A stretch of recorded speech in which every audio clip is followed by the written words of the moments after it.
सॅडालाफिल असो किंवा टॅडालाफिल असो, कोणतीही औषधं स्वतःहून घ्यायची नाहीये. दोन्ही औषधं प्रामुख्याने इरेक्टाईल डिस्फंक्शन. सिडालाफिल भारतामध्ये वायग्रा, सुहाग्रा, पेनेग्रा याचा परिणाम साधारण 4 ते 6 तास तुम्हाला टिकून राहतो.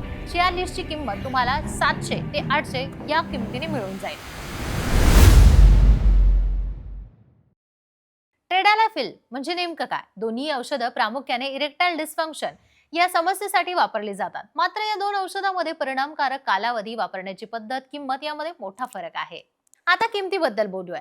सिडालाफिल भारतामध्ये वायग्रा, सुहाग्रा, पेनेग्रा, कॅवेट्रा अशा वेगवेगळ्या ब्रँड्सनी ओळखते. तर जेनरिक मध्ये सॅडालाफिल साधारण 20 ते 80 मध्ये तुम्हाला मिळून जाते. म्हणजेच काय, तर जर एखाद्याला क्वचित गरजेनुसार औषध घ्यायचं झालं तर तो सॅडालाफिल हे जास्त किफायतदार असं ठरू शकतं. याचा परिणाम साधारण 4 ते 6 तास तुम्हाला टिकून राहतो.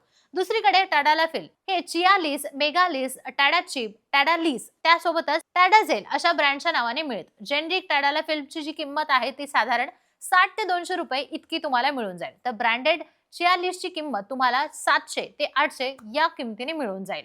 म्हणजेच काय, तर किमतीच्या बाबतीत टॅडालाफिल आणि सॅडालाफिल पेक्षा नक्कीच महाग आहे, पण मोठा परिणाम सुद्धा त्याचा दिसून येतो. कारण टॅडालाफिल ही जर तुम्ही घेतली तर 36 तास याचे परिणाम तुम्हाला दिसून येतात.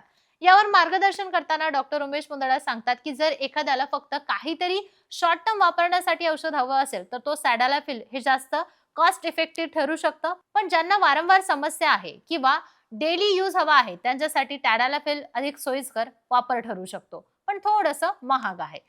डॉक्टर उमेश मुंदडा हे गेल्या 40 वर्षांपासून ॲज अ क्लिनिकल सेक्सॉलॉजिस्ट म्हणून काम करतात.